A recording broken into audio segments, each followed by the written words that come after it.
Hello everyone. And welcome to the first part of What If Deku Had the Infinity Gauntlet. I hope you enjoy. If you do, please like and subscribe, it really helps motivate me.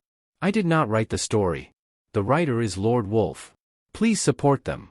Now let's dive in. People aren't born equal, even though they should be. We are all living, breathing beings born of the same species on the same planet, in the same universe. So what made some people better than others? Quirks, superpowers that over 80% of the population were born with. It used to be money, or ethnicity, but that was human nature. People will always find ways to be better than others just so they could look down on the others. Unfortunately for Izuku Midoriya, he was the one of the others of society. A quirkless boy that everyone looked down on, like he had some sort of disability just by being a normal human. But even still, he wanted nothing more than to be a hero, maybe not the greatest hero, but a hero nonetheless. All Might was always his idol, that man's smile and attitude was always a light in his otherwise bleak world. That's what he wanted to be, that light in someone else's world. Izuku felt like he owed it to someone out there to be their light just like All Might was his. Until he was told by said hero to give up on his dreams. Until he saw All Might for what he really was. It was one thing to be picked on by Kaken and told every day that he was a quirkless nobody that could never be a hero. As much as that chipped away at his self-esteem and confidence, he could still carry on with that. But to hear the same thing from the number one hero. That was soul-crushing. I can't be a hero, huh? Fine. You win world, Izuku sighed, finally giving up. He didn't bother stopping to take notes on whatever commotion was going on in the streets. All of his notes, scientific formulas, diagrams and sketches for devices and gadgets were meaningless to him now. He didn't care anymore. Later that day, Izuku stared at his wall of hero posters and magazine cutouts with a somber look on his freckled face. Slowly he reached up and started taking them down, opened up one of the trash bags he got from the kitchen and stuffed it all into the bag. It appears your son is quirkless. I'm sorry, but he won't be able to be a hero. He took all of his notebooks and tossed them in the bag. Next was all of his theories, sketches and diagrams for devices and gadgets that could simulate a quirk. He even threw out all of his mathematical equations for these theories and hypothetical projects. I'm sorry, Izuku. Izuku went into his closet and grabbed all the comic books, manga, and graphic novels that he collected over the years. It wasn't just Japanese comics, but American ones too. He used to like the intricate and elaborate universes that Marvel and DC created with their comics. Now though they all lost meaning to him, so into the trash they go. I'm sorry kid, but without a quirk you can't be a hero. We risk our lives every day, it's not something a quirkless person can do. Try being an officer, sure it's not the most glamorous job, but it's still a noble profession. Lastly, the All Might merchandise that he kept had to go. That man used to be his favorite hero. A hero that saved people with a smile and always preached about never giving up. Until Izuku got to meet him face to face and was told by the number one hero to give up. He even got to see the hero's true form, a skinny, emaciated man that wore his muscles like a mask, hiding the weak body beneath. It was also eye-opening. Not only was his dreams to be a hero crushed, but it turns out his role model All Might was nothing more than a pretender. 3 hours a day, huh? He might as well be one of the made-up heroes in those comic books stuffed in the trash. Clinging to his title and fame like a leech, even if it costs him his health. Just like all these fake heroes in today's quirk-obsessed society. All they cared about is fame and money. No one wanted to be a real hero that just wanted to save people.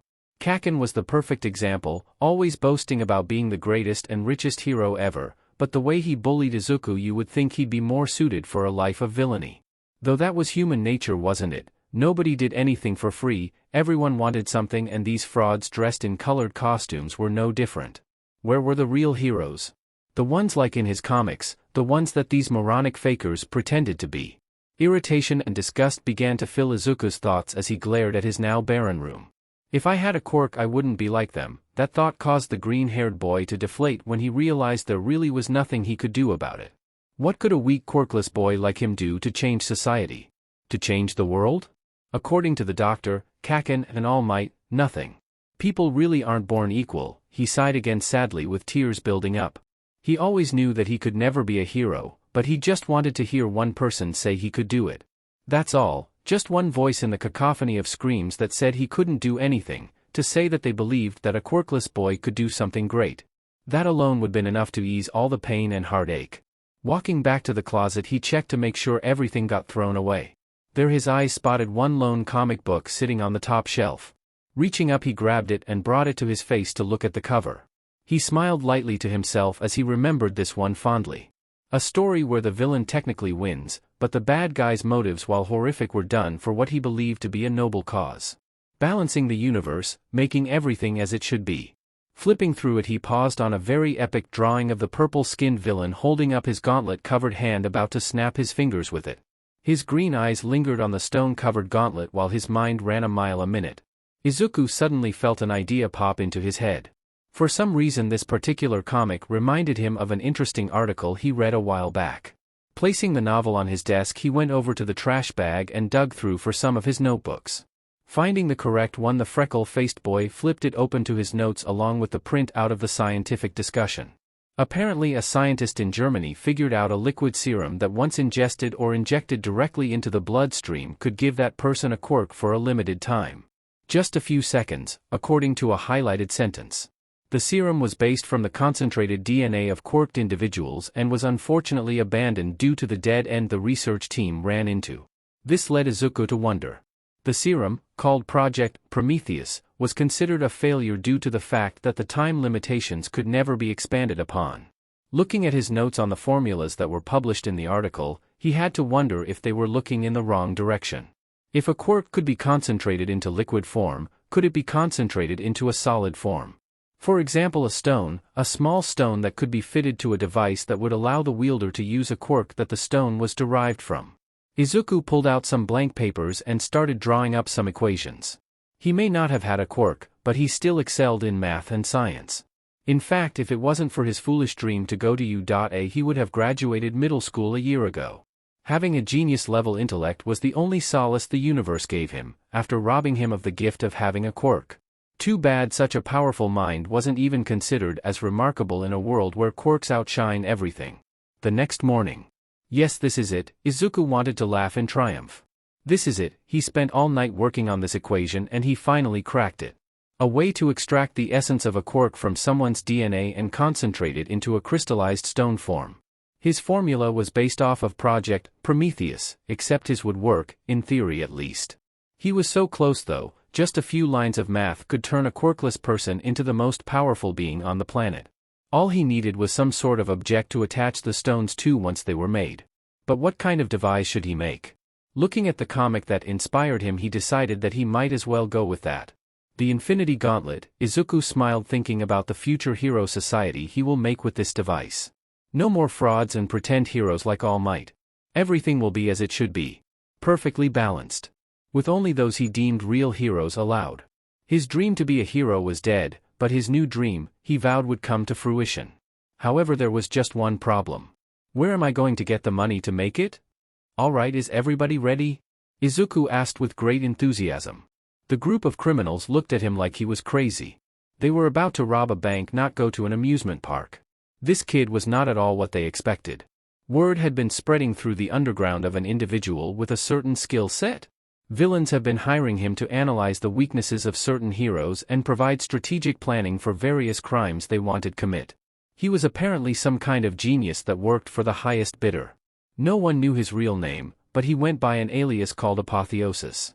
A green-eyed, green-haired boy, dressed in a white hoodie, dark gray pants, boots, black leather gloves, and wearing a black scarf around the lower half of his face to hide his more distinguishable features. The kid always seemed to have a sunny disposition with a bit of an awkward stutter. The criminals weren't one to complain though, he did good work. Alright, I don't know what else to say, Izuku chuckled, rubbing his head awkwardly. Gee, good luck everyone. Whatever, kid, one of the masked thugs rolled his eyes. This plan of yours better work. It will, Izuku said with complete confidence. He already helped 3 criminal groups knock over 6 different banks, this next one will be child's play. The men exited the black van while the green-haired boy stayed behind.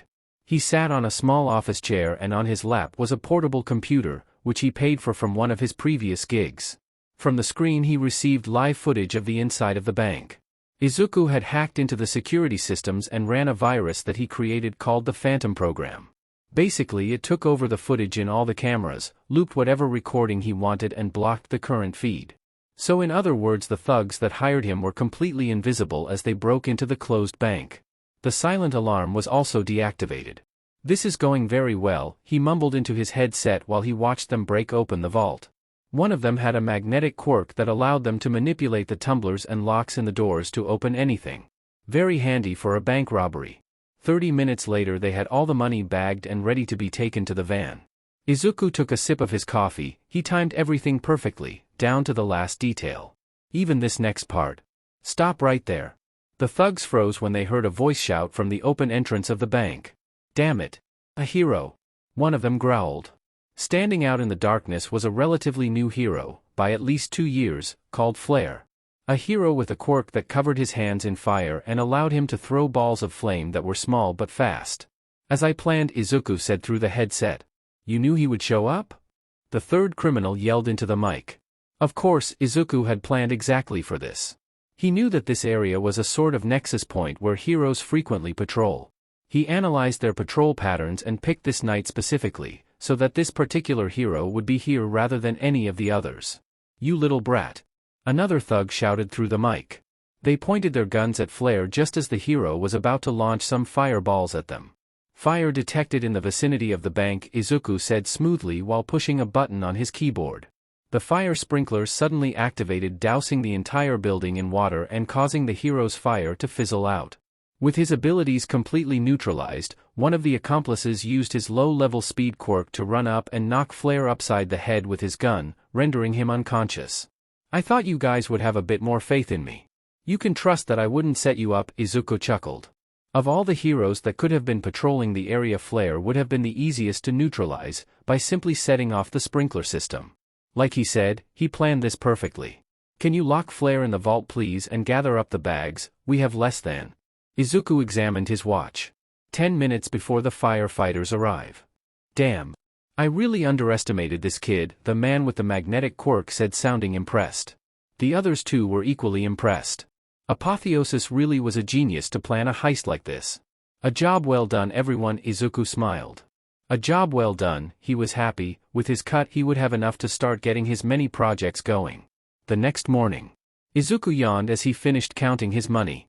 With his cut from the recent robbery, he now had a sizable fortune hidden under his bed. Izuku had been moving through the underground assisting criminals and villains. Using his strategic mind and intellect to plan out their crimes and find weaknesses to heroes they battled. It was the only way he could get large amounts of money. After all, he couldn't go into hero agencies and say that, "Hey, I'm a quirkless boy and I'd like to help." At best he'd be told politely to leave, at worst he'd be laughed out of the building. It's sad, but society didn't take quirkless people seriously.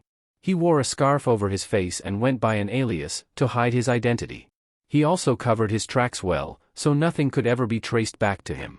Izuku spent all day sitting in class coming up with an alias, writing them down on a piece of paper until he finally picked the name Apotheosis.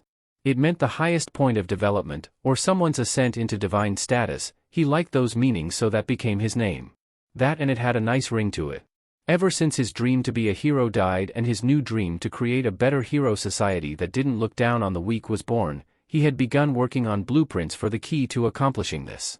The Infinity Gauntlet, a device capable of granting Izuku, not just a quirk, but multiple quirks, all the greatest quirks anyone had ever seen. The stones he needed to make would give him the powers he needed to create his new world. Firstly, Izuku needed to see if his theory and math was correct. He planned to build the machine he designed called the Forge. It was basically a big manufacturing engine that would extract the quirk genes from DNA and process it into a solid form. These stones would power the gauntlet and give Izuku the same abilities of those quirks. However, there was another problem he was dealing with right now. A machine as big as the Forge needed a lot of space. Where would he build it? He required a proper laboratory to work and build his devices. Deciding to think about this later, Izuku put on his school uniform. Today he was going to take a step towards his goals. Nothing could ruin his day. Unless Kaken decided to be a hothead jerk again today. Ever since he got taken hostage by that sludge villain, the ashy blonde boy became even more insufferable than he already was. Maybe the whole incident made him realize that he wasn't as untouchable as he believed. How sad, the poor explosion boy wasn't strong enough to save himself from a weak sludge villain, Izuku thought sarcastically. That was nothing. Katsuki Bakugo didn't know what it truly felt like to be weak. Unfortunately for Izuku, and due to typical bully psychology, the incident made him seek to reinflate his ego and feel superior again. The best way to do that, continue picking on quirkless Deku, and Izuku had no choice but to sit there and take it. Heading to school he yawned again. Last night's robbery lasted a little longer than he thought. The thugs Izuku was working with wanted to count every cent of the money they stole so they could make sure everyone got an equal share, which took a good 3 hours to complete. By the end Izuku was exhausted both physically and mentally. Still he was well enough to accomplish what he needed to accomplish today at the school. Bypassing his classroom, he walked down the hall to the principal's office. There he was told to report to room 305. At the request of his mother, he was given exclusive permission to take a test that would allow him to graduate middle school early. That was last week, and after getting a perfect score on the test he was required to take an IQ test along with a placement test today in room 305 that would determine which schools he could get into. Izuku was aiming for a certain boarding school across Tokyo that would require him to move away from home, but it would give him the fresh setting he desired, plus living alone would allow him to continue his projects in complete secrecy. A school day later and he was finished. Izuku wasn't surprised that he was the only student taking the test. Not to insult the school, but it didn't possess the most intellectual individuals. Plus not many knew that you could graduate early. Deciding not to dwell on it, since it was the last time he would ever set foot in this building, Izuku headed towards his former classroom to pick a few of his belongings. Class was over by the time he reached the room and only a few of the students remained, but just his luck one of the last people he needed to see was just getting ready to leave. "What are you doing here so late, Deku?" Bakugo asked with a sneer. Izuku pursed his lips and chose to ignore him. Opening his desk he grabbed his spare notebooks and a jump drive that he used to store ideas. "Hey, I asked you a question." Stuffing his personal belongings in his backpack, Izuku made his way to the door only to be stopped by a smoldering hand on his shoulder. "Don't ignore me, you piece of shit." Izuku had to wipe a drop of spit that landed on his face from the blonde boy's barking. "I just came to get my things," Izuku said in the meekest voice possible. Best to continue being pathetic, that way they'll never see him coming. "Where were you?" Bakugo demanded. "Taking a test," Izuku responded with a timid expression. "What test?" "A T-test to see if I should graduate early." "You? What's so special about your quirkless ass that they would let you graduate earlier than me?" Finally having enough of this mock interrogation and pretending to be helpless, Izuku freed his shoulder and shuffled out the door. "I don't answer to you," the freckled boy glared at the other. Katsuki was actually taken aback by the glare. As far as he knew, Deku, the nerd, never gave him such a dark look before. In effort to reassert his dominance he followed after the green-haired boy. "U.A doesn't take early graduates, Deku, so if you're trying to get in before me I'm not going to U.A, Izuku cut him off, making the other boy's eyes widen. "I rescinded my application. I decided to go to a boarding school on the other side of the city. We won't be meeting ever again. You got what you wanted, Kaken. Goodbye." He waved him off and walked out of the school in an attempt to end whatever relationship they had once and for all. "Wait. Hold up, Deku." Katsuki chased after him down the street. "What do you mean you're not going to U.A? Izuku sighed to himself and stopped to turn around. "Just what I said, I've decided to stop trying to be a hero and to be more realistic." He remembered that's what All Might said to him. Izuku couldn't wait to see the look on the number one hero's face when he showed him how realistic he planned on becoming. "So you finally realized you can never compete with me," Katsuki said smugly. "Compete with you? Your attitude coupled with the collateral damage you can cause would make you the worst hero ever," Izuku thought to himself. "Yup. I'm going to try my hand at technology and maybe I can build devices to help the police. It doesn't matter what you build. Anything you create a hero could do 100 times better." The explosion boy barked at him. "Oh, you just wait," he smirked internally. "Well, have a nice life, Kaken," and with that Izuku walked away and out of the other boy's life for good. Bakugo stood there, the shock that he'd never see Deku again, that he was gone forever just like that, finally setting in. He honestly didn't know how to feel about it. After years of pushing the quirkless boy around, he didn't think the other would just up and leave like that. "Deku," he growled in frustration, choosing his default emotion, anger, as he stomped away. That night? "There we go," Izuku smiled as he finished soldering the wires and circuit boards together for his first device. One of his jobs that involved smuggling illegal equipment allowed him to get a hold of a piece of technology that was used in prisons to keep villains contained. A device normally attached to turrets that detected the activation of a quirk. With a few modifications he made a smaller version that he could wear on the side of his head, with a single lens, that Izuku took from a pair of red aviator sunglasses, covering his eye, almost like a monocle. The device's main purpose was to detect a nearby quirk user, project a number on the lens that represented the level of power, 1 through 100, and record it. He named it the Scouter, after the same fictional gadget that inspired it from a manga that Izuku read called Dragon Ball. Time to test it, Izuku smiled as he hooked the Scouter around his ear. The red transparent lens covered his left eye, leaving him with complete visibility. Pushing one of the small buttons on the clip behind his ear he activated. The freckled boy stared at the lens as it booted up. Pushing the second button he finally got the numbers he was looking for. Let's see who's around. The nearest person has a quirk level 7. That must be Mom. Izuku widened the range by pressing a few more buttons, making a mental note to upgrade the Scouter to a hands-free version, recording all the quirk users in the apartment building. Looks like I'm not so useless after all, Izuku chuckled, proud of his first invention. Elsewhere. So who is this guy again? Shigaraki Tamura demanded. He goes by the name Apotheosis. He's a young up-and-coming villain, kind of like you, Kurogyri explained, looking over the folder of information that Sensei acquired. He assists villains and criminals by planning out their crimes. He's very strategic. He can't be very good if I haven't heard of him, the light blue-haired teen argued, sitting hunched over at the bar. He recently began. Since then he has been involved with over 20 acts of villainy and every one of them was a complete success, the Black Misty Man said. Not a single failure? Shigaraki questioned, mildly surprised.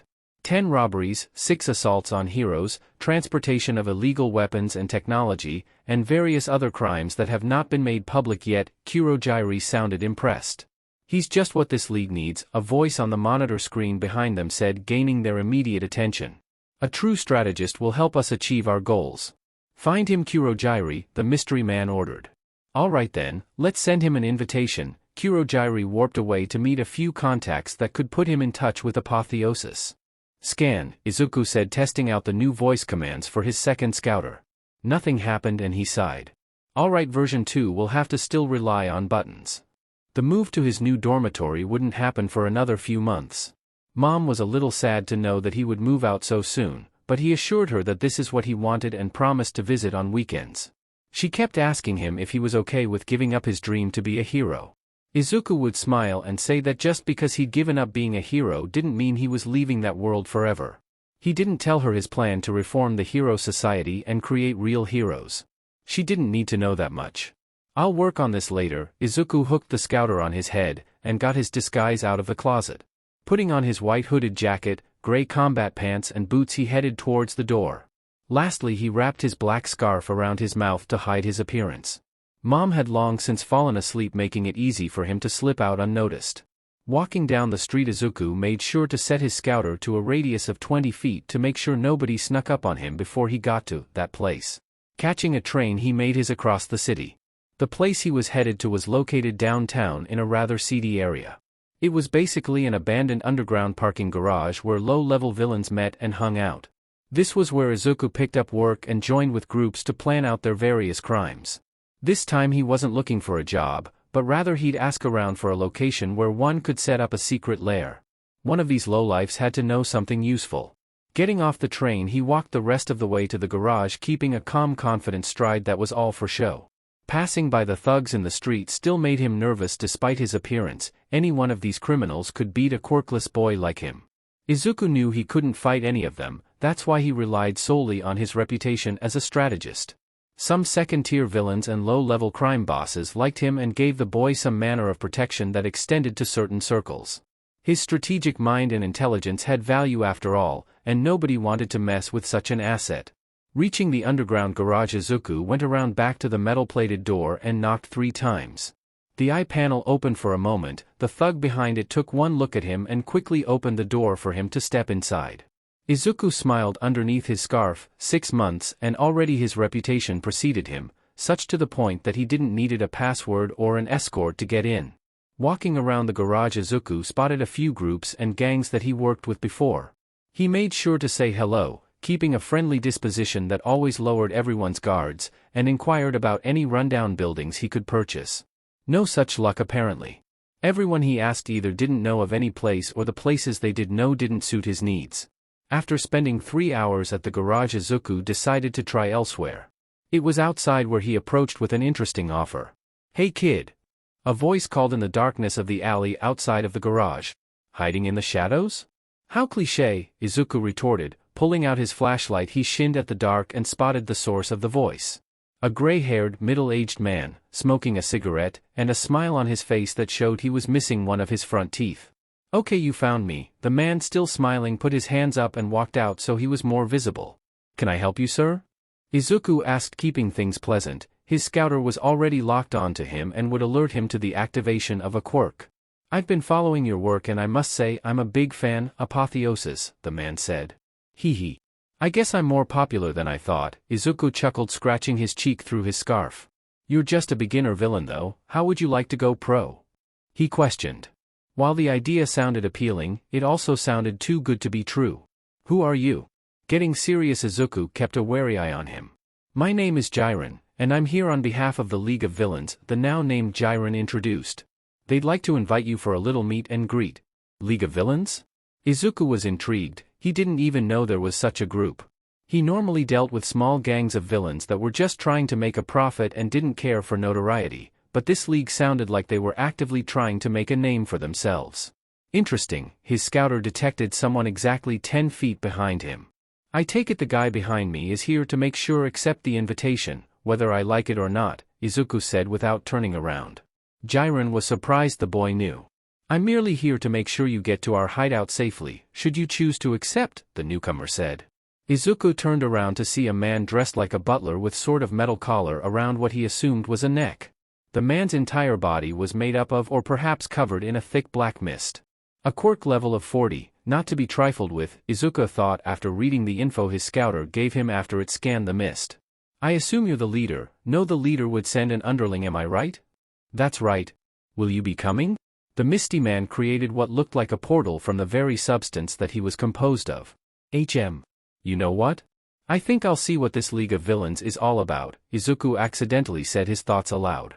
"Oops, sorry, I have a habit of speaking my thoughts sometimes." He rubbed his head awkwardly. Walking over, Izuku took a cautious step into the portal and disappeared into it. Kurojiru nodded a thank you to Jiren for finding the boy and vanished. The hideout. "This is nice." Izuku looked around the bar, or perhaps this was just a cover. He noticed someone dressed in black clothes with light blue messy hair sitting at the bar with a drink held with only 4 fingers. "So you're the strategist?" said an older teen. He turned in his stool, revealing a severed pale hand covering his face. "Apotheosis, so what's your real name?" Not wanting to be rude to his potential employer, he held his hand out while also ignoring the question. "You might not want to do that." Kurojiru appeared behind with that warning. "Why not?" Izuku wondered. Because of this, Shigaraki placed his 5th finger upon the glass he was holding and let it disintegrate into dust. "Wow!" Izuku pushed a few buttons on his scouter, recording everything for analysis later. "That's an amazing quirk." He gushed excitedly, mumbling nonstop about all its potential uses and weaknesses. "I don't like him," Shigaraki hissed. "We haven't even given him a chance." "Tamura," Kurojiru said, walking around to the other side of the bar. "Apologies, I don't believe we've been properly introduced. My name is Kurojiru and this young man is Tamura Shigaraki. I go by Apotheosis." "It's a pleasure to meet you," Izuku introduced himself. "I'm also quite flattered to be invited to this League of Villains. Best to be as respectful as possible, these guys look dangerous." "What's your real name?" Shigaraki demanded again. "I'll tell if I ever decide to trust you with it." Izuku smiled underneath his mask, causing the other to growl in annoyance. Wow, his petulance rivals that of Kaken. "This seems like a good time to conduct an interview." Kurojiru gained their attention. Izuku walked over and sat at the bar, a few stools down, safely away from Tamura. "You're a strategist, so if you join the league it will be your job to assist Tamura with planning." What Izuku didn't know was that Kurojiru was told the questions to ask Apotheosis by his boss, and that said boss was listening in on this whole conversation. "Let's say we wanted to take down the number 2 hero Endeavor. What do you suggest?" Giving it a moment of thought, Izuku responded. "Well, first I would check the weather," he said. "How the hell is the weather supposed to help?" Shigaraki snapped at him. "I would make sure to pick a day where it will be heavily raining. Endeavor would still be powerful, but outside in the rain, He'd be weaker with all that water dousing him. Izuku explained the logic in step 1 of his plan. I would also recommend attacking him in a heavily populated area, forcing him to hold back lest he cause catastrophic collateral damage. The two villains listened closely to his plan. Even Shigaraki was somewhat impressed. It's very unlikely that other heroes and local law enforcement are just going to stand idle, so I also suggest a distraction, maybe keep them busy with a small expendable group of underlings. Izuku was talking very fast now as he went on, chewing on one of the fingers of his gloves as he continued. Fighting up close is too dangerous, unless you're fire resistant, so attack him from a distance. Wear him down then go in when he's weak. He paused to take a breath. Now for the final blow. Tamura would need to wear fireproof clothes, and Kurogyri here teleports him up close. Endeavor is exhausted from the fight, but not out yet. Tamura suddenly appears in front and grabs a hold of him with his disintegration quirk. Game over. That's your plan? Shigaraki looked very impressed now. Unfortunately, there's still a bunch of factors to consider, Izuku continued. There's no knowing which heroes could show up to help him, for example if All Might were to suddenly show up and there's no chance of victory. Oh. Also according to my research Endeavor is smart enough to know his own weaknesses and doesn't work in the rain unless absolutely necessary. And let's say we did want to take down the number 1 hero. What then? Kurogyri asked. I would need more data and factors before coming with something solid, Izuku said without missing a beat. He honestly didn't care what happened to All Might anymore. If this league wanted to end him, he'd help them any way that he could. The man was a fraud. How hard could it be to take down a fraud? I'm sure All Might could be beaten. He's just a man, not a god, and he can be broken just like any other man, Izuku said with a rather dark tone. He's in. Shigaraki said quickly, moving from his stool over to the couch. I want him in. The way that boy talked about All Might excited him. There was something nasty in his tone and he liked it. Welcome to the League of Villains then, Kurogyri congratulated him. Seeing the unsure look in the boy's eyes, he questioned him. Is something the matter? Don't get me wrong, I would love to join this group, but I kind of have my own goals right now. Izuku rubbed his arm apologetically. Maybe when I finally get set up I can join, but not till then. What is it you need to get set up? The Mist Man asked. I'm looking for a large secluded location where I can set up a lab. Izuku wouldn't be able to join until he found a place to make into a proper lab so he could get work on the forge. We have such a place you can use, Kurogyri suddenly spoke. He was thinking of an empty building next to the Nomu factory that was originally going to be used as extra storage for more of those creatures, but it should work fine for what the kid needed. Really? Izuku was surprised that they had exactly what he needed. Yes. If you agree to join, that is, it's all yours. He was certain All for One wouldn't mind giving the boy a workspace.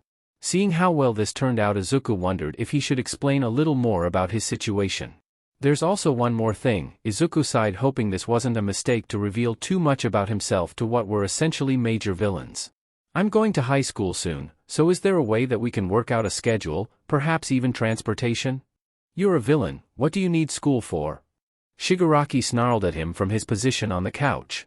Technically I'm only a part-time villain, the hooded boy explained sheepishly. I still need to go to school to accomplish my one true goal, but being a villain also helps with that goal, so you see that's the situation I'm in. Okay then, can we call upon you when we make our plans then? Kurogyri asked. Izuku nodded in agreement, and in the misty-covered bartender gave him an untraceable cell phone that they could call him on when he was needed for a meeting. After that, a portal was opened for him that would return Izuku to the alley he was picked up in. I look forward to working with you, Kurogyri-san and Tamura-san. Izuku bowed politely and stepped through the portal. Quite an interesting character, that Apotheosis, don't you agree, Shigaraki? Kurogyri said after the boy was gone. I just want that mind of his, Tamura admitted. What do you think, sensei? He should prove most useful, sensei said, appearing on the dark monitor screen in front of him. Learn from him, Tamura. Back in his hidden location, All for One smiled to himself. Apotheosis would definitely be a good addition to their organization. Not only that, but he was curious about the boy. What exactly did he need a lab for, and what was this goal of his? Home. Izuku quietly snuck back into the apartment. It was still dark out, and Mom wouldn't be wake up for 4 more hours. He was too excited to go back to sleep, so he decided to work on his next invention. Removing the box from his bed, Izuku opened it, revealing a mess of wires, circuit boards, and mechanical parts. Getting his tools, he started working, all the while thinking about the League and the 2 villains he met tonight. Tamura Shigaraki, disintegration quirk, seems a bit petulant based off of my first impression. He figured if he could handle Katsuki Bakugo's irritating personality, then he could deal with Tamura fairly easily. Kurogyri, a teleportation quirk, pausing in his tinkering, Izuku took his scouter and hooked it up to his computer. Entering the passwords, he downloaded the information he collected tonight from the villains and placed it in various files to be dissected and analyzed later. Opening another series of files, he entered a few more passwords and copied the information he got so far on Kurogyri's quirk into a folder called Space Stone. Smiling to himself. Another piece of the puzzle for his gauntlet. He's mist, so does he even have DNA that can be sampled, or does the mist contain traces of his DNA? Izuku mumbled to himself. Closing the files, he went back to his new device. The stasis field emitter, or more accurately the force field projector. A device that generated an energy barrier. It was strictly a defensive gadget and not a weapon, unlike his next project. Izuku needed something to protect himself. He could only get so far with the reputation he had. He knew at a certain point he would be up against a villain or perhaps a hero and would need this force field projector to defend himself. Best to be prepared ahead of time, plus he had a feeling that by joining this league of villains he might be heading into battle soon. Alright, test number 6, Izuku took the large clunky device and placed it on his bed. The first 5 times he tried to get it to work it failed, but he stopped believing in failure after he gave up his dream to be a hero. His new belief was that there was no such thing as failure and that when one door closes a new door opens. It's just a matter of finding the right door until you succeed. Tossing the tennis ball, he spoke to himself, throwing the ball. To his delight, the ball was bounced back at him as if it hit an invisible wall 3 feet away from the device. The only tell that a barrier was there was the glowing blue ripples from the initial collision that quickly faded. Yes. Izuku quickly covered his mouth, hoping his cry of success didn't wake his mother. I just need to increase the range to cover my body, and make it smaller and light enough to wear, he mumbled, listing off ways to improve the force field. Izuku would have taken notes in his many books, but it was too risky to leave any concrete evidence that could be traced back to him. Plus he didn't want anybody getting a hold of his designs and copying his inventions or worse using them against him, so every design goes on the computer where it was protected by layers of firewalls and anti-hacking programs. I'm still not tired, he put the device away and sat down at his computer. Typing and clicking away, he pulled up designs for his carbon fiber armor, hover drones and power glove. The next 3 projects he would get to work on once Kurogyri supplied him with the laboratory. The forge would have to wait until he could find the quirk users with sufficient DNA to make the stones from. Alright, time to end this, Tamura smirked. Yes, let's finish him, Izuku chuckled, clicking a button. They were currently playing a video game called Blood Rage, a multiplayer game based in a post-apocalyptic society. Izuku and Tamura were still on the final boss of the game after dying several times to it. It took about a month for Tamura Shigaraki to become comfortable with apotheosis. Comfortable enough to discuss ideas and strategies with each other. Usually over the video games they played together. His strategy was always to go for the weak points of his opponents, while Izuku preferred to create an opening or weak point himself most of the time. For example, when they discussed how to beat All Might, Shigaraki wanted him to be beaten down by a special creature that Izuku had yet to meet called Nomu, but Izuku argued that it would be better to wait it out until the hero reached his limit then crush him. Izuku found Tamura Shigaraki easy enough to get along. Unlike Kaken, who despised everything Izuku did and said, Tamura actually listened most of the time. Under Sensei's orders, he was told to learn everything he could from apotheosis. At first Izuku thought Tamura was the leader of the League of Villains, until he met the mysterious figure through the monitor screen that Shigaraki revered above everything. That man asked to be called Sensei, so like Tamura he too called him that. Other than a few minor orders and advice, the man left him alone. Damn it. Tamura growled, disintegrating his controller after they died to the boss again. Don't worry, we'll get him eventually, Izuku said cheerfully. What makes you so hopeful? The irritated villain asked. When you live in a world where everything is against you, then you have to remain optimistic, even if everyone tells you to give up. I should give up. No, you should give up, Izuku said in one breath. Sorry, did I go off again? He sometimes had moments while hanging out at the bar, certain topics would trigger him and he would go off on rants about how this world's hero society was so unfair. Being around Shigaraki always brought out the worst in him for some reason. Not that the older boy minded.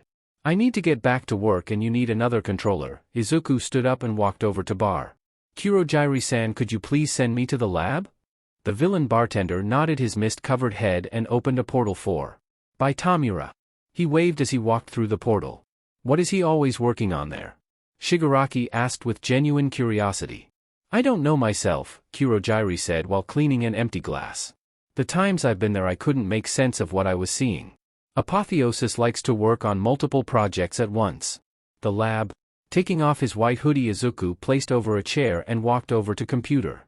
Over the period of his first month with the League, he used the money he saved up from the robberies to have equipment, computer parts and materials secretly sent to a nearby location, and with a little help from Kurogiri had all of it transported to his new lab. After that it took him a week to get fully set up. Back to work, Izuku smiled to himself. He loved his lab. He loved finally having a place all for him, a place he could work on all of his inventions and conduct his research. A nice little building where he could be cut off from the cruel outside world. Walking by each table he checked up on the progress of each project. The carbon fiber armor was coming along nicely. It was a special material originally used to capture and detain villains. Izuku figured out that it could be used for a thin lightweight body armor. It was also incredibly malleable, making it easy to conform to the shape of his body. Next was the power glove. A device worn on his hand that fired compressed energy waves from the palms and knuckles. It wasn't the Infinity Gauntlet, just a basic weapon to fight with until he could fashion the gauntlet. This was powered by 8 battery cells that resembled canisters along the sides of the device that were designed to be immediately ejected should they run out or become damaged to prevent corrosive fluid from leaking out and causing harm to him. The hover drones were pretty much finished. Small flying cameras that also recorded data on quirks the same way his scouter did. These drones were equipped with lightweight metals in the body and propellers to keep them silent and unnoticeable. The whole idea was to spy on heroes and any quirk user that catches his interest, but even if the drones were caught it wouldn't matter thanks to a special program that deleted all information should such a thing occur. No one would be able to trace it back to Izuku thanks to his brilliant foresight. Sitting in a cushioned armchair, Izuku pressed a button on the side and a keyboard attached to mechanical arms rose up out of the floor, situating itself in a reachable distance in front of him. A large screen then switched on, booting up his computer. Files. Typing away at the keyboard he brought up the theoretical formula that was the basis for all his research into quirks. According to the equations for the stones to work, he couldn't just jam a bunch of quirks together. They had to fit like a jigsaw puzzle. The problem that Izuku was facing was finding the right quirks and getting a DNA sample. He did have a lead on that though. A quirk research laboratory in Hosu City. Supposedly they stored blood samples from various heroes and citizens with quirks, all of which were donated to further the study of quirks. If Izuku could gain access, he could acquire enough DNA samples to start working on the stones. He already had some ideas for type of quirks he needed. For the space stone he needed teleportation quirks. Unfortunately for Izuku, warping quirks were very rare and hard to come by. Luckily for him, Kurogiri-san had such a quirk. His DNA would be a prime candidate for that stone. The time stone would be a challenge. Izuku had yet to come across a quirk that could manipulate time in any way. Until he could get into the Hosu lab and find out for himself, he had no leads on that one yet. The power stone, like the time stone, Izuku had yet to find a good lead on. There were plenty of candidates, but none that fit the requirements of creating an all-powerful quirk. Perhaps he would have to combine a few if it really came down to it. The reality stone was complicated. This is where his formula would be put to the ultimate test. For this one, Izuku needed multiple quirks that allow for the manipulation of matter. There were many quirks out there with various degrees of power and range. Even his own mother had a low-level telekinesis. Once he had the DNA samples, he just had to extract the components from their genes that allowed them to bend matter to their will and mesh them together to create an all-powerful quirk. As for the Soul Stone, he honestly had no idea what to do. There was no measurable science that could determine what a soul was. Are the soul and mind the same thing? Just what is a soul anyway? Until he came to a conclusion, he would put this stone on hold. There was also the issue as to what to make the gauntlet out of. Regular titanium wouldn't cut it. In fact, any material he could think of wouldn't be strong enough to house the stones. Something else was required, something new. Enough of that, he had to get his gear ready, he'd worry about the stones later. Izuku wanted to be fully prepared for what Tamura Shigaraki had planned. in case he had to tag along. Flashback. Kill All Might? Izuku stated with raised brows. You were serious about that? Of course I was. Tamura glared at him past the fingers that hid his face. Are you in or not? Why do you want to kill him? Izuku asked. He's the symbol of peace, the pillar of heroic strength. If I topple him, the rest of the hero society will follow, Shigaraki explained gleefully. That's not enough, Izuku said, interrupting whatever rant he was about to go on. What did you say? Shigaraki growled. How dare this little bastard disagree with him? I'm just saying it will take more than that to destroy the hero society. Izuku chewed on the knuckles of his leather gloves as he paced the bar. You told me that you wanted people to lose faith in heroes, right? But people don't lose hope just like, he snapped his fingers to emphasize. It takes a while, trust me I know. You have to wear them down, Tamura, break them down little by little, then deliver the final blow in one big blast that crushes any and all hopes and dreams. Izuku yelled, thinking about how for years he was told by everybody that he couldn't be a hero, then the final nail in the coffin cemented it when the number one hero himself said the same thing. That's right, he knew how to absolutely crush someone's spirit. The same way the world did to him. Then what do you suggest, strategist? Tamura sneered at him. Well, since you're so dead set on killing All Might, go ahead and do that, Izuku went on. You'll also have to take out Endeavor after that, since he'll be taking All Might's place as the next number one hero. Then the next and the next and the next, Izuku repeated it a few times to make a point. It will take some time, but eventually the hero society will crumble like a house of cards. I don't care how many heroes I have to kill, Tamura spat. That's my advice to you. I am the strategist, as you said. Izuku would have smirked at him if the scarf wasn't hiding the lower half of his face. End flashback. Oh Tamura. You can't destroy this hero society no matter how hard you try, you're just one person with one league. Izuku smiled to himself, thinking about how pointless Shigaraki's goal was. Why destroy society? Why not change the current society for the better? That's what Izuku Midoriya planned to do. Make a new better world that would never look down on the weak and quirkless like himself. As for killing All Might, he didn't really want to do that either. He would assist Tamura as best he could, but he really didn't think anything they did would work. The only thing powerful enough to beat him would be his Infinity Gauntlet once it was finished. Izuku wouldn't kill him though, he'd let him live to watch him win. He wanted All Might to see how wrong he was about him. That a quirkless boy could become a hero. Not just a hero, but also the most powerful being in the world. I really hope the gauntlet works. It has to. The universe robbed me of a quirk, it can't take this from me too. A few months later. School had started and he finally moved out of his apartment and into the dorms of his new high school. He received a very tear-filled goodbye from his mother with another promise to visit on weekends and holidays. The arrangement he had with the league worked out really well. After classes he would receive a text giving him a nearby location within walking distance. Once there, Kurogyari would warp him to his lab or to the bar if he was needed for a meeting. Right now the meeting was currently running late, with Tamura having failed to show up for the past 30 minutes. Getting bored, Izuku took out his computer and began going through his data on quirks until he arrived. What is this? Izuku was sitting at the bar looking over some files on his laptop when Shigaraki appeared through a portal and slapped a phone in front of him. Is this why you called me here? Just look at it. Tamura hissed. Picking up the phone, he noticed a photo on it. It looked like a class schedule. That is next week's schedule for UA. Look. All Might will be leading a class of wannabe heroes in a rescue exercise in facility called the Unforeseen Simulation Joint. I take it you want to use this as an opportunity to mount an attack and kill him? Izuku asked with a sigh at his colleague's impatience. Alright, I'm getting the board. You're getting the board? Kurogyari asked. I'm getting the board, Izuku reaffirmed. What the hell is the board? Tamura asked. Izuku went behind the bar, into a cabinet, and pulled out a Japanese version of the board game Risk and placed it on the counter. This is the board.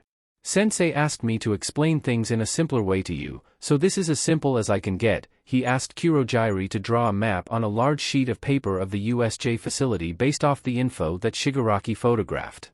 Hey, where did you even get this info? Izuku questioned while they waited for Kurogyari to finish. I snuck into you, Dada, the pale blue-haired young man stated like it was no big deal. How? Even I wouldn't dare attempt that, the quirkless boy responded. I broke the defenses and let the eager media reporters in, Shigaraki chuckled. Look at you, Tamura-san, you're learning. Izuku beamed, proud of him. Shut up and get to work, strategist, Tamura glared at him harshly. Once Kurojairi finished drawing the map, he set it down on the counter. These 20 blue soldiers will be the Class 1A students, and these 60 red pieces will be the League. Placing the tiny plastic men on the map, he dug out the special gold piece. This gold one will be All Might, and this green one will be that Nomu guy who you still won't let me meet. It's best you didn't. Kurojairi knew Apotheosis was still just a kid and probably wouldn't have the stomach to see that thing, and better he not know how it was made. So Tamura, you first. Izuku handed the reins to him. What's your plan? Why you asking me? You're the strategist, Shigaraki snarled at him furiously. Yes, but Sensei wants you to learn and I agree. The green-haired boy pointed at the tiny men and silently asked him to come up with his best plan. All Might's the final boss, so we wear him down with the forces and then Nomu delivers the final blow. Izuku just shook his head negatively. You're forgetting something. Class 1A isn't just going to sit there, and there's probably other pro heroes teaching there besides All Might. The boy chewed on his gloves again, a bad habit he was starting to develop with all these challenges the League of Villains threw at him. I recommend dividing our forces, set some aside to deal with the students and teachers. Fine, then I'll save Nomu for All Might, Tamura said while lightly scratching his neck. Good idea, keep our best card for the big man. Izuku began moving the pieces on the map around. Kurojairi can warp large amounts of people, so let's have him split the students up. Send them to the different disaster zones of the USJ. He looked at the dark misty man expectantly. I can do this, the bartender responded. Then while your forces keep them busy, Nomu takes on All Might. Chewing on his fingers, a thought occurred to Izuku. I'm not 100% sure this will work though. Why not? Shigaraki asked. It sounded good to him. There's still too many unknown variables. Izuku looked at the map and all the plastic men set up around it. We don't know what type of quirks the students have. We also don't know for sure if All Might will be there. Yes we do, Tamura argued. He's on the schedule. But schedules can change, Izuku replied. Look, you said All Might has a limit, right? Well, if that's the case, he might change his schedule around depending on his hero job, and if that's the case, he will probably be swapped out for a different teacher. We could be doing all of this for nothing. Slow down, Kurojairi told him. The boy went off speaking too fast again. Sorry, but you get my point. After a long awkward silence, Tamura Shigaraki finally spoke. We're still mounting the attack. We won't get another opportunity like this again, he said with finality. Okay, suit yourself. Izuku shrugged and stood up from the bar stool. He wouldn't even be there during the attack anyway. Just when he thought that, the monitor screen came on signaling that Sensei wanted to have a word with them. A decent plan, but should things change like you said, Apotheosis, it would be best if you were there to advise Tamura of all the luck. Sensei just had to be listening in on their conversation, and now Izuku was pretty much ordered to go along with this attack. Of course, Sensei. Izuku nodded to the mysterious leader of the League. Oh well, at least he could collect data on quirks and test out the hover drones. Who knows? Maybe one of the students would have a viable quirk that could be used to create his stones. Stand back. Aizawa ordered his students. The dark portal opened up wider and out stepped as a gray shaggy-haired young man dressed in all black, covered in severed pale hands. Looks like your hunch was right, he's not here, Tamura said with irritation. I thought schools always follow a schedule. See, I told you there was a chance that All Might wouldn't be here. From behind him another walked out. This villain was shorter than the first. Dressed in a white hooded long coat, underneath that appeared some sort of gray form-fitting leathery material that resembled hexagonal scales going all the way up to his neck, covering his mouth and hiding his face even more. Black pants with gray armor covered knee pads with shin guards, and matching boots. You must always plan for these little hiccups in your schemes, Tamura. There also seemed to be some strange metal device on his left arm resembling a big metal gauntlet with what looked like small round vents on the sides and knuckles. Plan B then, Shigaraki smirked as the portal behind them grew wider and more villains came forward through it. 13. Get them out of here. Aizawa shouted to the other pro hero. The hero dressed in a space suit quickly began herding the class towards the exit. Oh no, they're all getting away, Izuku said with mock concern. Kurojairi. Shigaraki ordered. I'll split them up. The dark mist turned into the shape of a man, then extended quickly into a cloud that rushed towards the students. Good afternoon everyone, Kurojairi said, appearing before them. We are the League of Villains. Bakugo tried to blast him but failed as the mist spread out and enveloped almost all of the students excluding Ida, who quickly moved out of the way, and 13, who wasn't close enough. While that was happening, Aizawa engaged the villains head-on, using his quirk and capture weapon to take them out one by one. This is going well so far, Izuku commented. Thinking back to the students he remembered, he saw Kaken among them.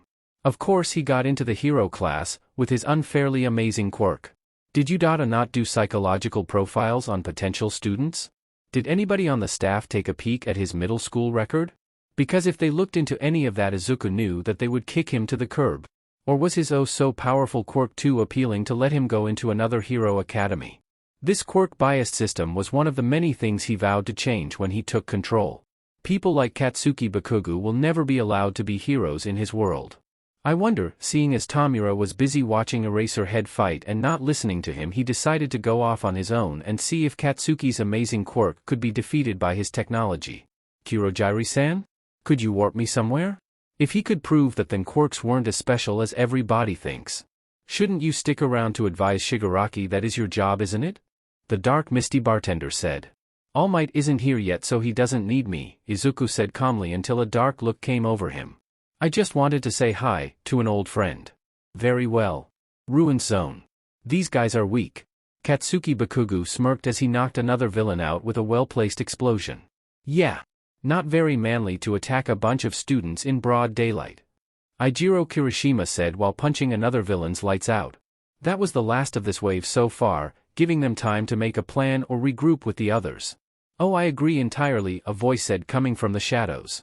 Standing there was the shorter white hooded villain that was with the hand guy. I thought for sure these guys could at least take down a single class of first years, he sighed in disappointment. Who the hell are you? Katsuki barked. I'm with the League of Villains.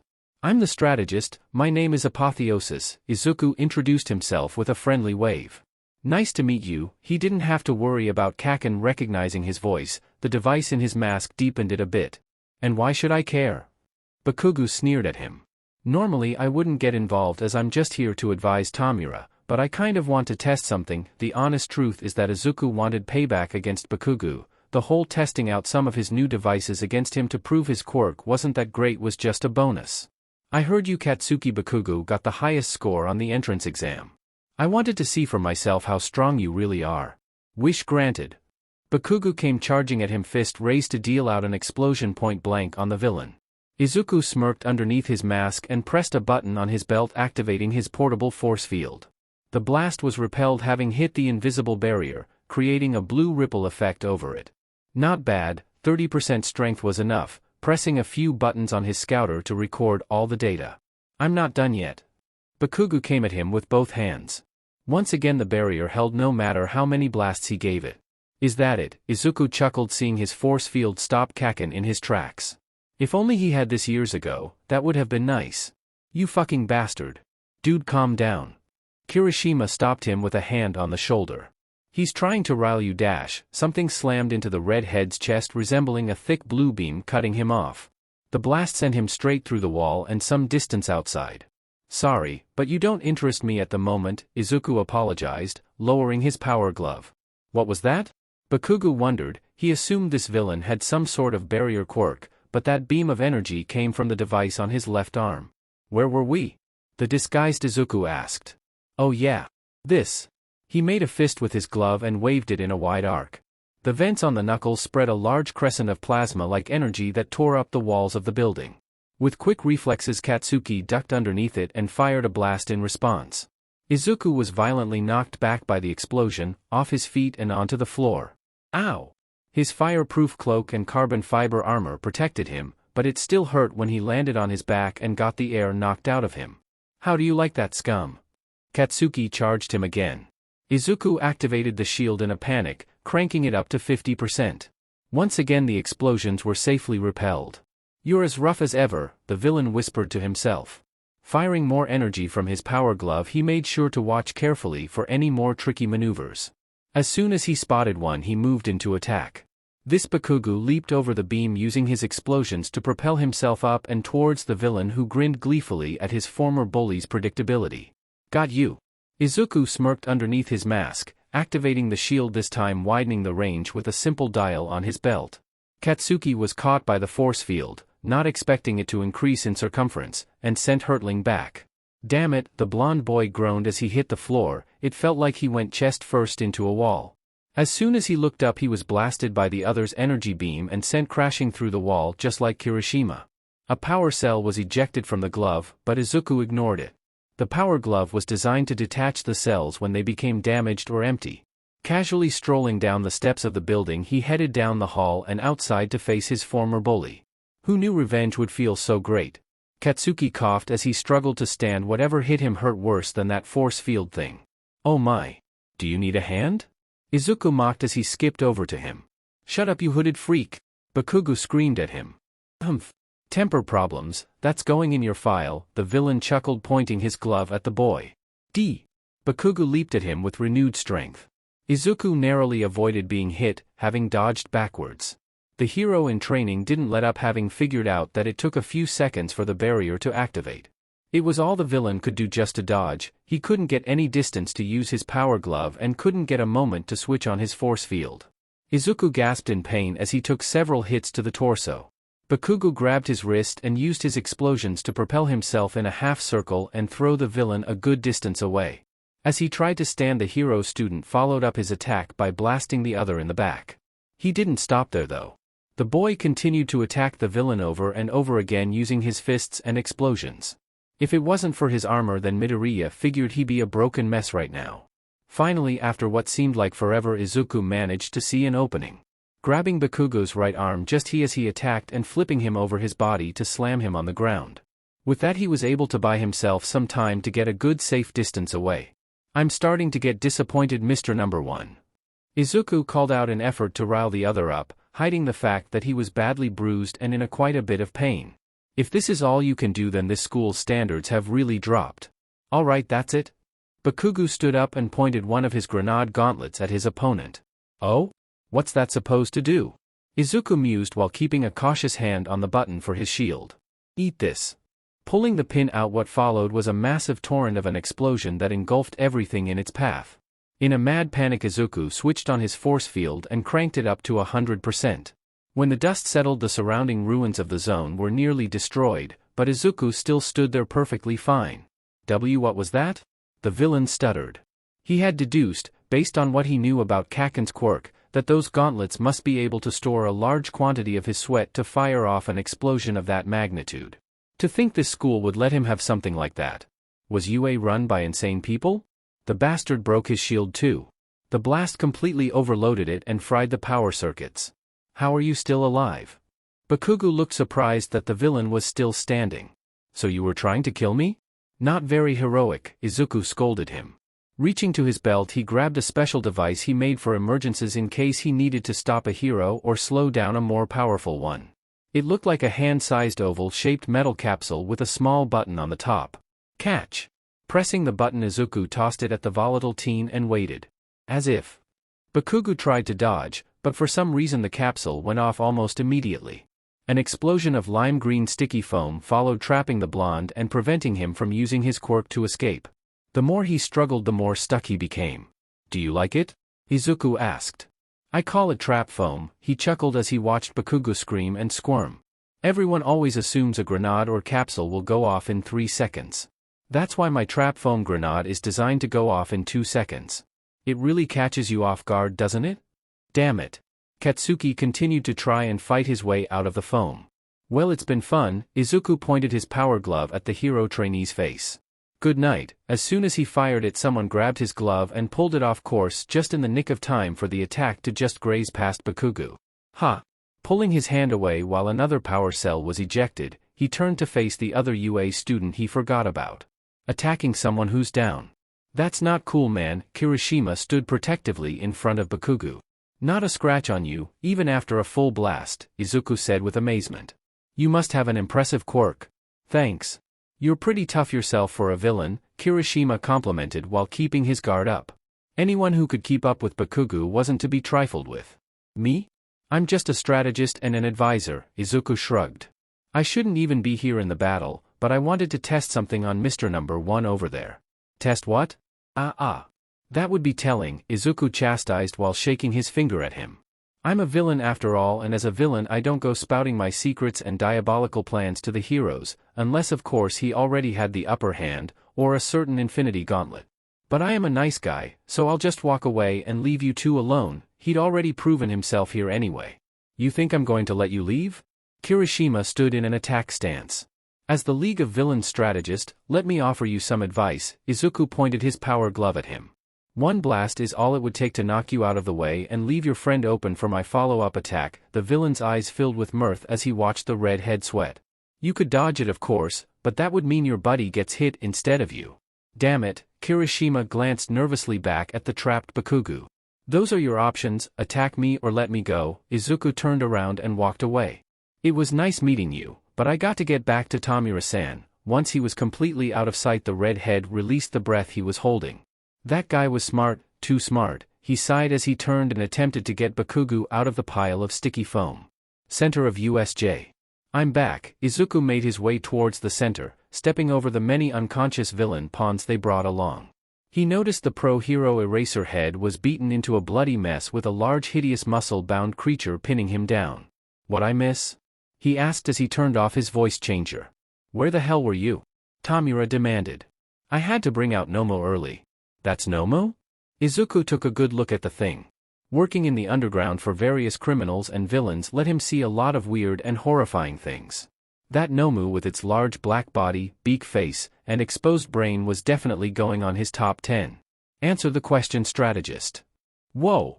Calm down, Tamura. Izuku stepped back and held his hands up in non-confrontational gesture. I just wanted to test my new device. Well, it was still a half-truth. It took longer than I thought. That Bakugo student was a tough 1-inch. Having heard the last part of what he said, Aizawa opened his eyes. This kid looks like a student himself. Going by the height and voice, the homeroom teacher wondered what kind of powerful quirk the hooded villain possessed to take down someone of Katsuki Bakugo's level. I don't know why you're so angry? All Might hasn't even shown up yet. Izuku crossed his arms. Exactly. Shigaraki began manically scratching at his neck. He isn't here. Why isn't he here? I want him here. Just take a deep breath. Izuku backed away nervously. Tell me why he isn't here, strategist. Tamura directed his anger at the one who helped him plan this. Before I turn you into dust. If you just let me. Izuku paused as his scouter alerted him to something. Someone with a high quirk level was fast approaching the facility. Wait. There's only one person that could have a quirk level over 100-inch. The doors to the USJ burst open, revealing a tall, imposing figure. All Might had arrived. He's here. Tamura couldn't hide his excitement. Indeed he is. Izuku would have licked his lips if he wasn't wearing a mask over his mouth. All the raw data he was about to collect almost had him salivating. Great. I'm nearly as obsessive as Tamura. You villains made a mistake to attack my students. All Might spoke, getting everyone's full attention. He wasn't even smiling. Why? Because I am here. With speed faster than any of them could see, he knocked out every villain he passed, rescued Aizawa from Nomu's clutches and placed him safely away from the soon-to-be battlefield. This is going to be amazing. Izuku was having a huge fanboy moment over this. He may not like All Might as a hero anymore, but he couldn't deny how much he admired his power. Power that he aspired to surpass when he finished the gauntlet. Pressing a button on his scouter, he ordered the all-hover drones to move to his location. Izuku wanted them all to record this fight. Nomu. Get him. On Shigaraki's command, the hulking creature charged All Might. You're a big one. The number one hero blocked Nomu's punch and returned with one of his own, but it seemed ineffective. Every punch caused Nomu's skin to ripple and shake, but not a single scratch or bruise. That won't work. He's got a shock absorption quirk, Tamura said while watching the fight. Wow. That's clever, Izuku complimented. He'll need something else though. Super strength coupled with a shock absorption, while effective, won't be enough to beat someone like All Might, he mumbled off while chewing on his glove. Shut up and watch. Tamura smirked as he waited for Kurojairi to make his move. It happened when All Might tried to suplex Nomu. A portal opened up underneath them. All Might and Nomu had the upper half of their bodies coming out the other end of the portal. With the beast holding him in place, he would be cut in half as soon as Kurojairi closed it. Game over.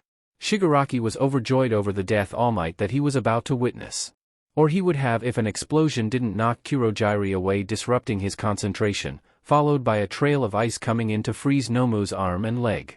Note to self, increase thickness of the trap foam, Izuku pondered as he watched Kaken pin Kurojairi down by his metal collar. That red-headed boy must have used his hardening quirk to claw through it and free him sooner than Izuku expected. The young villain's attention was also drawn to where the ice came from, and he spotted a student with red and white hair, a scar on the left of his face, and ice covering the left of his body. An ice quirk, and a powerful one to boot. While Shigaraki went off on some monologue about how All Might was just an advocator of violence, Izuku was downloading all the information his drones collected into his scouter and getting everything he could on the Ice Boy's quirk. We might want to start planning a retreat. Izuku walked over and whispered to his leader. Seeing as how Nomu was half frozen and Kurojairi was pinned down. Retreat? Shigaraki hissed at him. Shock absorption isn't the only thing Nomu possesses. Everyone watched as the creature's frozen limbs shattered, then to their horror it completely regenerated them in seconds. Super regeneration. Didn't I tell you, All Might? Nomu was created specifically to destroy you. But still, Izuku said to himself. Nomu. Kill them all. Tamura shouted. The beak-faced monster ran forward attempting to crush the first person that it laid eyes on, which just happened to be Bakugo. Luckily All Might saved him, at the cost of Kurojairi now free to move and fall back next to his comrades. I need you all to take Aizawa and leave the area, All Might said, keeping his guard up and eyes on the villains. Fuck that! Bakugo shouted. Go now! All Might ordered as he dashed at the Nomu with unbelievable speed. The two began trading blows at a rapid pace. He's right, we're no help here, Todoroki said, placing a hand on Bakugo's shoulder. We need to get Aizawa to safety. Begrudgingly accepting the truth, Bakugo helped Kirishima pick up their unconscious teacher, sending one last murderous look towards the white-hooded villain that defeated him. Weren't you listening? Tamura asked as the two continued to pummel one another. Nomu possesses shock absorption. Absorption, not nullification. The hero smiled. That's when Izuku noticed that All Might's punches were targeting specific areas, repeatedly nailing the creature in those exact spots. Even he knew that the absorption quirk wouldn't keep up for long. In the end, Nomu was sent hurtling in the air from one massive punch and right through the dome of the USJ, much to the villain's shock. Oh! Izuku was nervous and scared. Not just because now they were up against All Might without their muscle, but with how furious he knew Tamura would be. He cheated. Shigaraki snarled while clawing at his neck. We were wrong, Sensei was wrong. He's not weakened. No, look at him, he's definitely gotten weaker, Kurojairi pointed out. Izuku noticed the smoke starting to come off the hero's body, just like when he met him on that roof. That meant he'd soon revert back to his true powerless and emaciated form. We can still kill him, Tamura. We can't, the Udata staff will be here soon. Izuku knew they were coming, just a small blip on his scouter a few minutes ago, but rapidly getting closer. We need to retreat, he advised, and was of course ignored. You're right, Kurojairi, let's end this. Leaving their strategist behind, Tamura ran at All Might, who was still standing there unable to move or risk transforming back, and the Warp Gate bartender followed to assist. This won't go well, Izuku watched anxiously. Like a self-fulfilling prophecy, a bullet went right through Tamura's outstretched hand, stopping him in his tracks. The teachers had arrived, most likely because one of the students escaped and went to inform them. As the remaining villains were quickly dealt with, Tamura took a few more bullets to the legs and was promptly covered up by Kurojairi. All Might, with the last of his strength, attempted to blow the mist away with a punch, but Izuku stood in his way. At the same time as his punch, Izuku raised his power glove and increased the energy output to 100%. The resulting collision completely destroyed the boy's glove and sent him back, crashing into Shigaraki's hunched-over body and through Kurojairi's well-placed portal. What was that? All Might wondered as he returned to his true form. There was a burst of energy from that hooded villain's fist that was able to negate his weakened punch. The hideout. Get the hell off of me. Tamura violently shoved Apotheosis away from him. Izuku winced as he landed on his injured arm. Are you alright? Kurojairi asked the kid, having witnessed him nullify All Might's punch. I'm fine. Izuku gently pulled off what was left of his power glove, pretty much wrecked beyond repair. Nearly dislocated joints in my arm, a few bruises, but nothing's broken, he said while rubbing his sore arm. Him? What about me? I was shot several times, Shigaraki whined. We lost all our underlings and All Might is no closer to being dead. He sounded like he was on the verge of a mental breakdown. Can I get an ice pack, Kurojairi-san? Izuku asked politely while taking a seat on the couch. Kurojairi nodded and went around the counter to get some first aid supplies for the two of them. We even lost Nomu. Tamura fumed while clutching his hand. I said that there were too many unknown variables, Izuku said in a coy, I told you so manner. We didn't know what the students' quirks were and there was a good chance All Might wouldn't be there immediately, causing us to exhaust too many of our forces early on. In the end I was right. We lost. I lost, Shigaraki kept repeating that to himself. After Kurojirai handed Izuku the ice pack, he then took the bandages and started to tend to Tamura's wounds. I failed, sensei. There's no such thing as failure, Izuku stared at the wall as he placed the ice pack on his forearm. Keep trying again and again until you succeed, that's my motto. He turned and faced the injured older boy. With all the data I collected we'll be more prepared next time, and if we fail again then we'll learn and try again. Everyone told me that I was weak, useless, and couldn't do anything. Look at me now, I ended up taking on the best student in the hero class and I won. Well said, Apotheosis. The screen came on revealing a static void and Sensei's voice. I agree completely.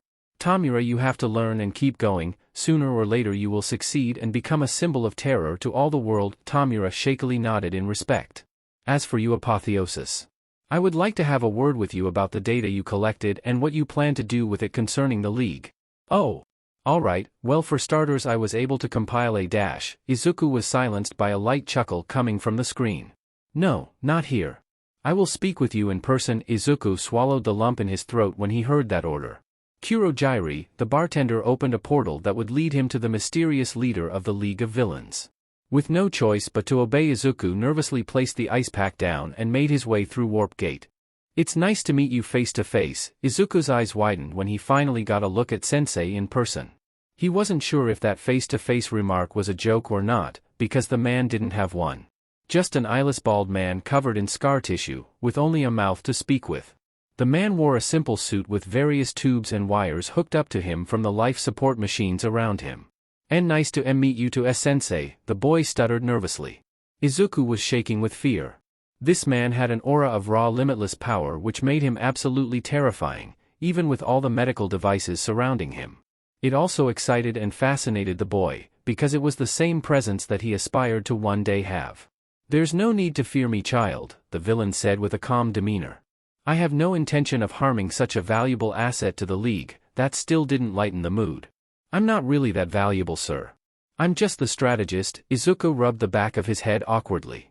Yes, but it was because of you that my apprentice Tamura is learning to think in different ways and see plans from other angles, Sensei praised. For that you have my thanks. Happy to help, sir, Izuku bowed respectfully. Which brings me to my next topic. The mood suddenly changed and the boy felt like a canary in front of a very big and hungry cat. I would like you to imagine my surprise when I found out what you were really working on in that lab of yours. I'm not sure what you mean. Izuku tried to play it off, but on the inside he was worried that his boss found out about his secret project. Very clever of you, my boy, to keep all of those devices, inventions and blueprints laying around. Sensei grinned with his only remaining facial feature. That alone would satisfy a normal person's curiosity. Even all your files are so full of designs and notes on quirks, no one would think to look a bit deeper. Izuku's eyes widened. Sensei went through his files? How? When? As if reading his thoughts, the man answered. Why do you think I ordered you to go with Tamura during the attack? Of course I wanted you to advise him, but I also wanted to take a look at what you were doing in the lab we so generously gave you. You can see how this looks. The green-haired boy's mind was running a mile a minute to think of a solution out of this. Running was impossible, so that just left talking his way out. Your true files were well protected. I'm astounded by your technological skills, but one of the quirks I possess allowed me to bypass and unlock them, Sensei proclaimed. One of the quirks? Izuku wondered what he meant by that. Did he have multiple quirks? Then I found this strange formula that even I didn't fully understand. Lists of potential quirks, notes on genetics, and a blueprint for a device you dubbed the Infinity Gauntlet. The boy felt his stomach drop at that. So he knew that much. Well, he was as good as dead now. I must say, I'm truly impressed. Huh? Izuku's brain went on pause, fully expecting to be chastised, and probably attacked. You plan to harness the DNA of multiple quirk users to create the ultimate quirks in the form of a stone which you will then attach to the gauntlet for you to use, all for one summed up. It's pure genius. You like it? Izuku was truly confused. Not expecting this sort of reaction from his boss. It's just, I thought that you'd be, angry. Angry? Sensei smiled. Why would I be angry? It's perfectly understandable that a quirkless child would want to empower himself. In fact, you're the first one to actually do it. Izuku's green eyes widened even further. Ah.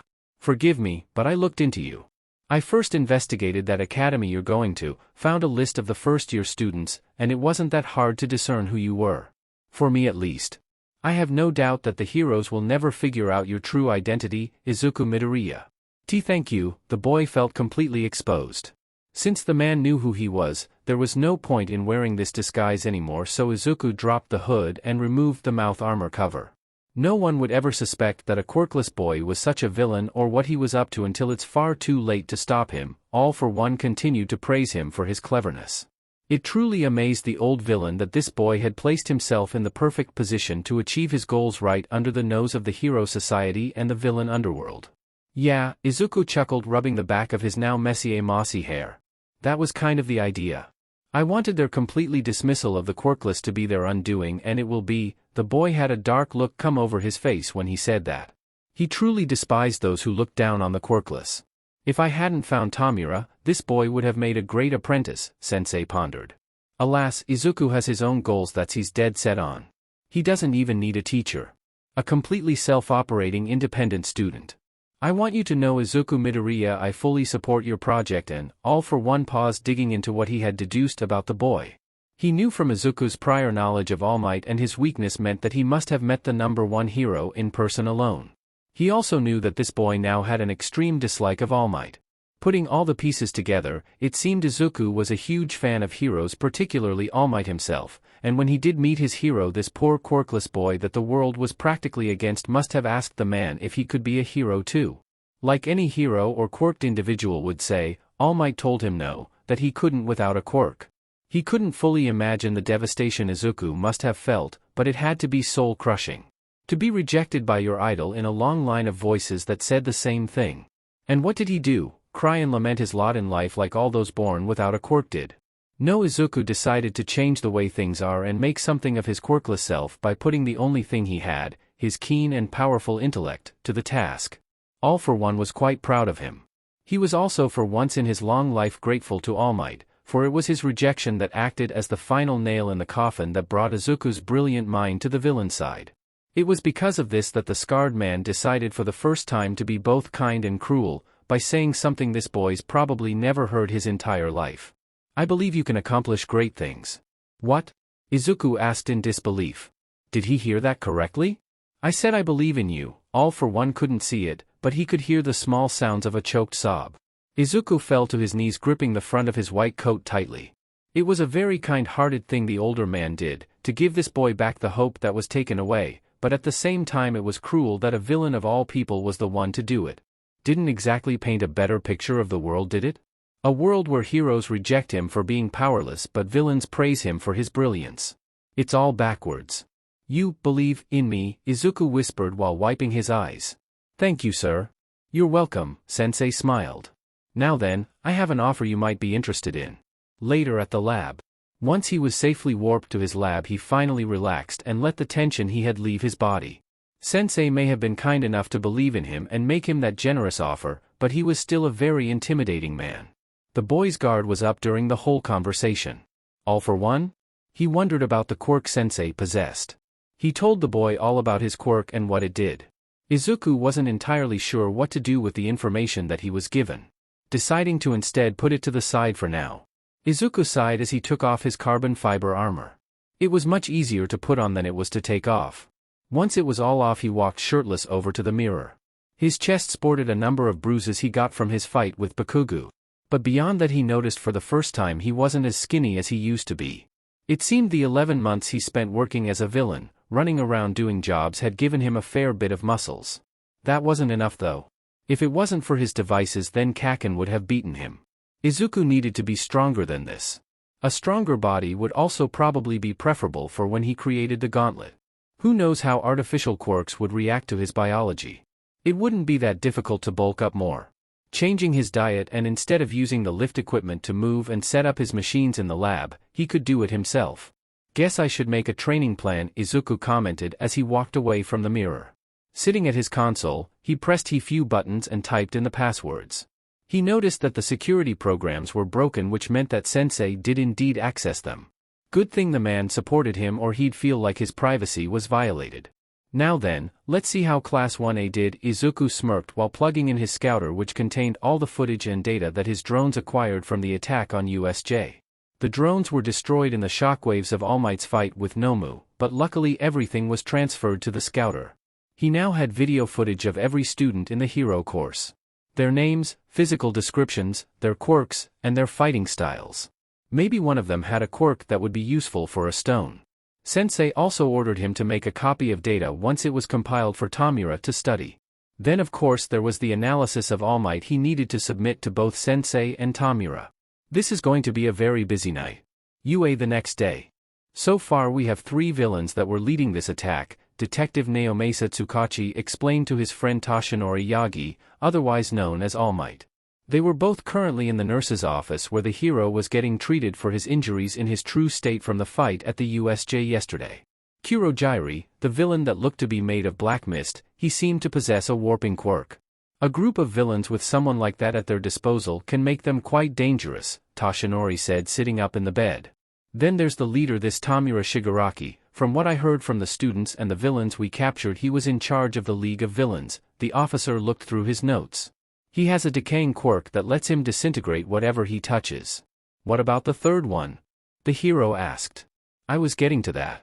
From what I was able to gather, this one was the group strategist. The detective looked up from his notes. According to the statements of young Bakugo and Kirishima, he went by the name Apotheosis. Are the two all right? Toshinori was worried his students were hurt by the villain. The two are fine. Kirishima's hardening ability protected him from the villain's power, and Bakugo was a little banged up, but has fully recovered, Naomasa said. They weren't able to figure out Apotheosis's quirk, unfortunately. Katsuki Bakugo said he fired some sort of energy from his hand and erected a barrier to defend himself, so maybe an energy manipulation quirk. Perhaps, but I did notice a device on his hand. The hero thought back to how his punch was negated. It could be a machine used to focus his quirk. In my time I've seen many heroes and villains use similar things. Naomasa looked troubled by that. Then there were the numerous handmade drones. It seemed this group had someone in the midst that was mechanically smart. It was bad enough that villains were banding together like this, but throw in an intelligent strategist, a man with a warping quirk, and someone making them weapons and devices to enhance their powers, and you got a potential disaster. Though what really troubles me is this villain's possible age. I noticed that too, All Might sighed, looking down at his bony fingers. When I first arrived I thought he was a student that changed his costume going by his height, and then when he nullified my punch I got a close look at wide scared eyes. He didn't mention how familiar the eyes looked. Liked he seen them somewhere before, but couldn't place where or who. Yeah, that sounds like a kid to me, the detective commented.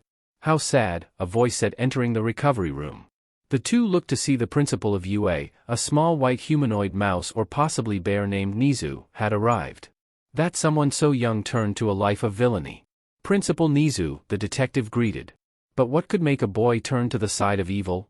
The principal asked. You sound more interested in this one villain rather than the other two, Toshinori spoke. Oh no, the others concern me as well, but I find this one more troubling, the small animal said while walking towards the two of them. Something about his villain name doesn't feel right. The word apotheosis has 2 meanings. The final complete development of something, Naomasa clarified, having looked up the definition himself. It can also mean the elevation of a person to divine status, essentially someone becoming a god, Nizu added. So this kid is incredibly arrogant and egotistical to give himself such a title, the detective scoffed. Most villains are. I once fought a guy who referred to himself as a destroyer of worlds, Toshinori chuckled lightly. He wasn't much of one when all it took was 2 good punches to knock him out. After a short awkward pause, All Might finally remembered the 4th villain. Hey, what about that big one I fought? We captured it, but it doesn't seem to be able to talk, nor did it resist capture or try to free itself. The other officers are under the impression that it couldn't act without orders, like a mindless doll. What bothers me is that it apparently had multiple quirks, shock absorption, and super regeneration. Yeah, it definitely did. The hero wondered about that too. You told me there was only one person who could transfer quirks, adding more to a person if he wanted to. The detective looked at his friend. Someone who you fought before, right? It seems your old nemesis has returned, Nizu said. All Might clenched his fist in anger. That man was still out there, manipulating things from the shadows. Perhaps this league was just a front for his activities then. Didn't matter though, whatever he or the League of Villains was planning, Toshinori vowed that he would stop them. 2 weeks later. Delivery, the security guard lowered his newspaper and spotted a boy holding a package. He couldn't see his face because of the baseball cap, but the uniform told him that he was a member of the package delivery company. Probably a part-timer going by his age. I wasn't aware of any package delivery today. The guard looked at him skeptically. You do know the lab is closed?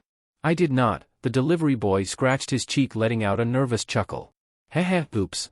It's fine, I can keep it here until the lab reopens tomorrow. The guard felt bad for the kid. He must be new and didn't know what he was doing. Thank you, sir. This is my first week on the job. Handing the package over to the guard, the boy smiled and pulled out a small clipboard. Can you sign here, please? Sure. The guard placed the box under his desk and took the clipboard, quickly leaving his signature on the line at the bottom before handing it back. Have a lovely day, sir. The boy left the security check-in and walked out the building with a friendly wave.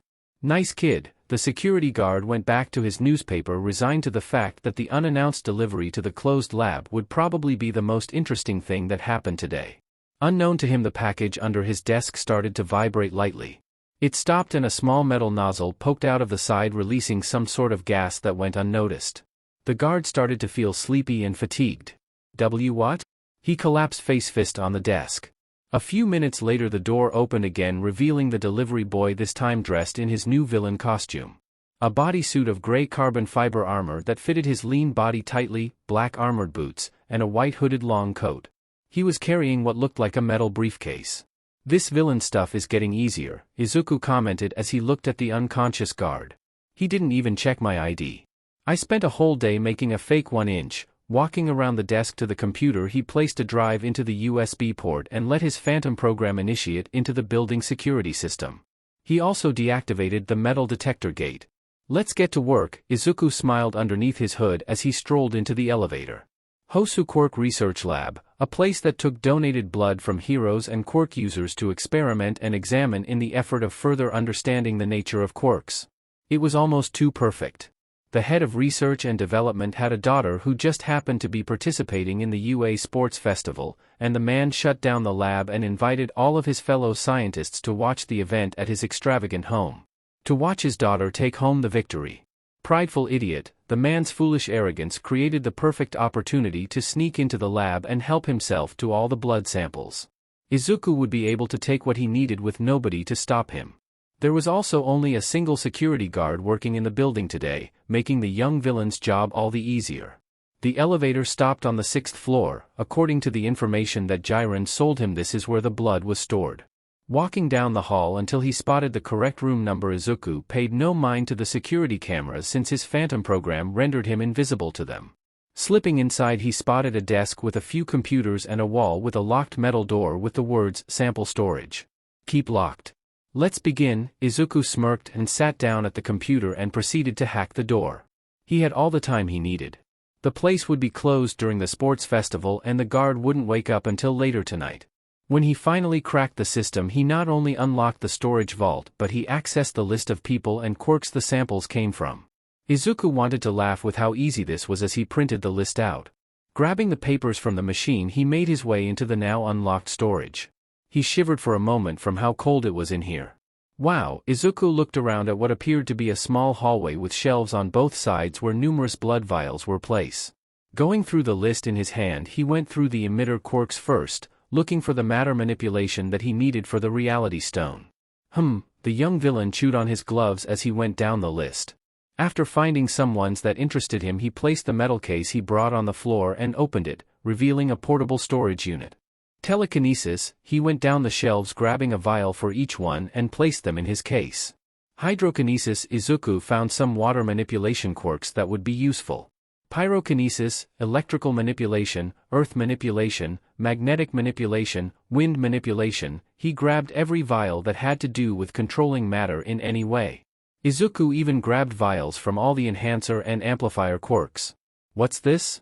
Izuku's eyes widened as they landed on a quirk that was highlighted on the list with the label of further research. This blood came from a person with a quirk that could stop time. According to the information, the ability to stop time in a radius of 3 yards for 3 seconds. That alone wasn't good enough, but if he combined it with a few amplifier quirks, maybe then he'd get an all-powerful quirk. Going down the shelf, he grabbed a vial containing the sample and placed it in his case. Next, Izuku went looking for a quirk that could manipulate space, which seemed to be as rare as time manipulation. However, there was one on the list. A quirk labeled Flash Warp, which according to the description could instantaneously teleport the user up to a distance of 10 meters. He eagerly took a blood vial from that quirk user. There was another on the list that intrigued him. A quirk called Conversion. The power to alter the effects of another quirk. Basically, you take an emitter quirk and change its area of effect or the target, or reverse the effect itself. Lastly, he grabbed sample vials of all the dampening quirks, abilities that weaken the effects of other quirks. You never know if they might come in handy. Closing the case, Izuku left the vault and locked it behind him. Going back to the computer, he plugged in a drive and copied all the research data concerning the quirk users the samples came from and all the information the scientists collected on them. When he finished, the young green-haired villain took the drive out and shut down the computer. He went back down the elevator to the lobby and went back through the security checkout, making sure to grab the virus drive from the computer station there. Keep up the good work, Izuku chuckled as he patted the unconscious security guard on the shoulder before he left. Once he was outside, he returned to the alley that he changed in and found his delivery boy costume that he used still folded on the ground where he left it along with a backpack. Quickly, Izuku changed back into a delivery boy, placed his villain costume in the backpack, and wrapped the case in some leftover packaging paper to make it look inconspicuous. Once he was done, the boy left the alley heading to the main street where he blended seamlessly with the crowd. After that, Izuku caught a train back to Kamino Ward where his secret lab was located. By the time the guard or the researchers realized what happened, the thief was long gone. And that's it for today. I hope you enjoyed. If you did, please like, subscribe and support the original writer. See you next time.